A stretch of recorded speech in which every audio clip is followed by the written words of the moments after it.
little bit about, you didn't get a chance to see Ty a whole lot in the spring because of the injury. What have you seen out of him this camp? What do you like about kind of what he's done thus far? He's been a really pleasant surprise for us, to be honest with you. We always knew that Tyon had some strength levels that some of those younger backs didn't have in the room. But I tell you one thing, that he's really grown up off the field, and then you can see all the process that he's worked off the field is coming to fruition on the field as well. The power that he runs the football with in between the tackles, he has great skill set. He's a guy that got great ball skills as well because he was a kick returner also in junior college. So all those different things that you want to do with the back, flex him out, and at the same time running between the tackles, we've been pleasantly surprised with that. I think the biggest thing is that I've been really shocked at is the way he runs outside zone. He has a great feel for it. I compare it to the old school guys, Terrell Davis. It was really good at having a great feel for those kind of plays, and that's what I feel like Tyon has done especially well this entire camp. Jimmy?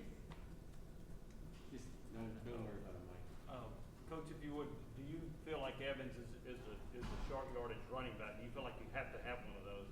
And secondly, how much blocking do you ask your running backs to do?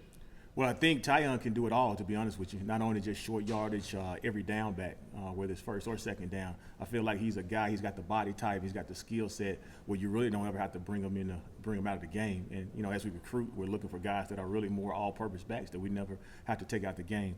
From a protection standpoint, we ask them to really be in tune and really be savvy about protections. We kind of take pride in making sure the quarterback is upright, so that last line of defense, after the offensive line has identified who they're going to protect with, we got to make sure that we are all on board as far as whether it's a safety or a linebacker. And even sometimes we get those different matchups. So those guys really have to be in tune protection-wise.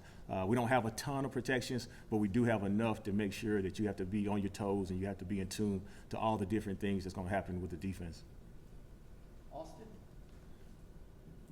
Hey, Coach, just break me down or as much as you can, just how much you all like to use the backside of the backfield in the pass game. It seems like this offense is going to allow those guys to kind of get out and create space in the throw game. We've been very blessed. We've been very fortunate. We got a few backs in that room that played some former receiver back in high school, like a Jabari. We got some guys that have elite ball skills, like I talked about earlier with Tyon being able to catch the ball. I think that has to be really a big part of what we do.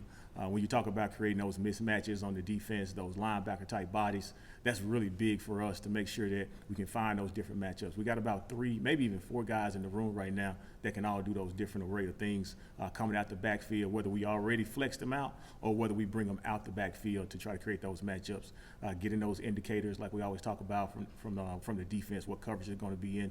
And I think when you add that tool to your offense, I think you got a chance to be really special because you can really keep the defense off balance. Ben and Mike? What have you seen from the younger guys, D-Beck with, and kind of where he's at and what he needs to do to maybe crack the top of the rotation?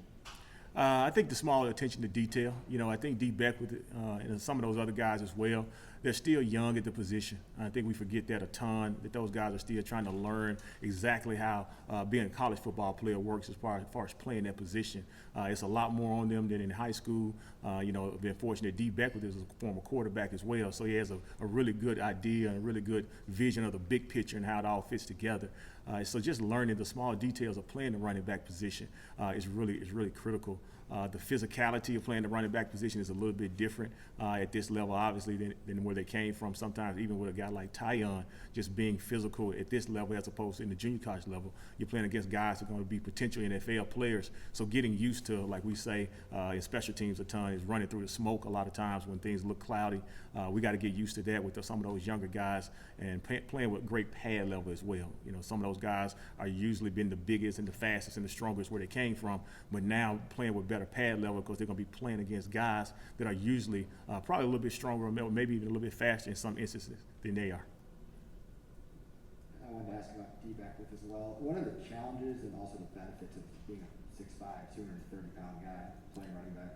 Yeah, I think one of the benefits is just from a protection standpoint, when he goes to protect with long arms, it's just like being a boxer with their wingspan to protect. He does a really good job from a protection standpoint. He does a really good job of being a big target when we talk about flexing those guys out and throwing balls to those guys for the quarterback.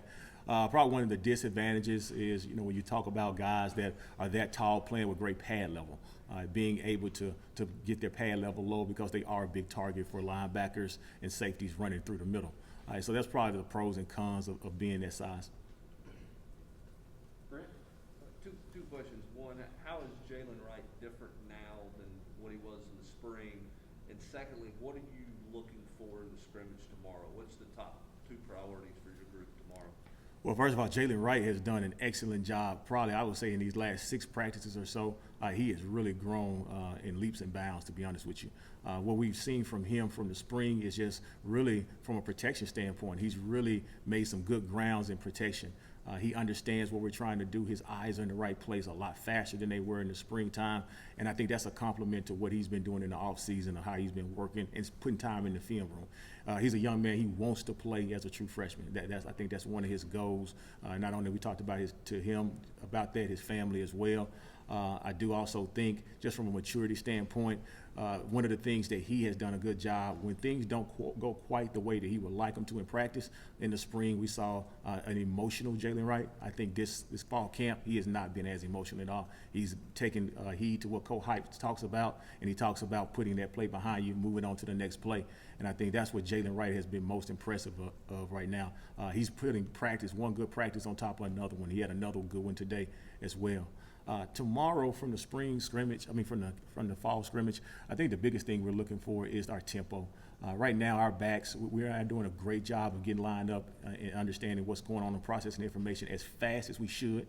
I think tomorrow will be a great opportunity for us to showcase exactly the growth that we have made over these last 4-day block, as far as getting lined up, getting our cleats set in the ground, and going out there and playing with the tempo that Coach Golis and Coach Hype want us to play with.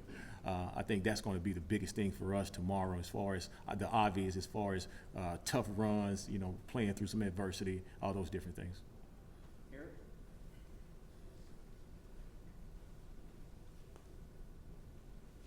What do you envision Whitehead's role kind of being in your backfield? And from a health perspective, has he been able to go and do everything?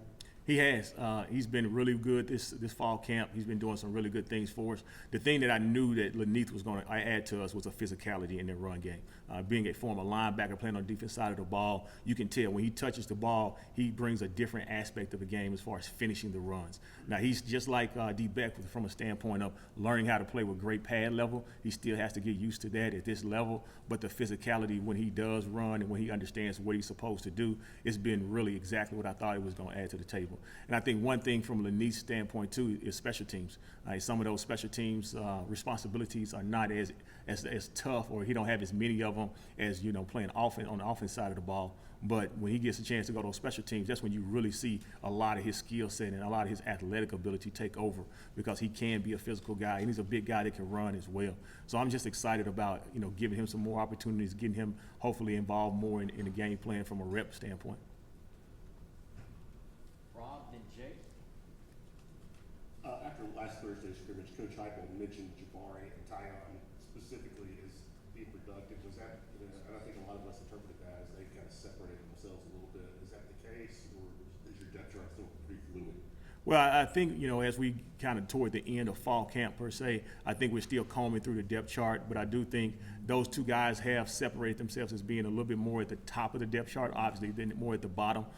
Both of those guys, they can go in the game right now as 1A or 1B and participate. They both are very similar skill sets, but Jabari obviously is a little bit smaller, a little bit shiftier, has got some experience playing the receiver position, so he can do a lot of different things as far as in his repertoire. But at the same time, you got a Tyon that has just so much power, like I said before, running between the tackles. So those guys have really been a good 1-2 punch throughout fall camp. Coach Jake Nichols, Sports Illustrated. We've heard a lot about Jabari Small's maturity. Can you speak to what you've seen on that, and just what's it like to have a guy that's that young, that's kind of showing that kind of leadership? Well, the leadership ability is what we continue to stress to him. He's a young guy, but we feel like he has the skill set, and he has some of the attributes that we look for in the leadership.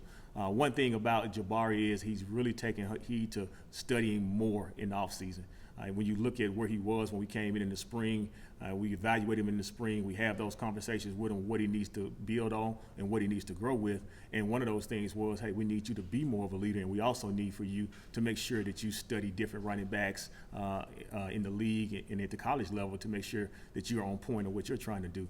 And that's what I've seen. I've seen that in the summertime. I've seen that turn over into his game as far as when we get on the field. You can see that he has a really he has a better understanding of what we're trying to do. And that just comes from film study. That comes from understanding what we're trying to teach him, and it comes from him studying the game. And, you know, he has a great background, great lineage as far as a lot of his family members play at a really, really high level. So, you know, I'm sure they're talking to him as well. But I've been really pleased with his maturity and what he's been able to bring to that room overall. More of a leader by example. He's not a rah-rah guy. He doesn't talk a whole lot. But, you know, if you just watch the way he goes about carrying on his business, you can tell that other guys are picking up some of those traits. We'll finish with Jimmy Graham. Coach, would you like to get Small and Evans on the field at the same time? I would love to. I would love to. Like I said before, I think we got not only Jabari and Tyon, Jalen Wright has continued to come along, and you know, even a Marcus Pierce, a guy that had some good clips in the spring as well. But I do think that there will be an opportunity for Tyon and Jabari to contribute at a high level, and being that 1-2 combination on the field at the same time, I think that would be really cool.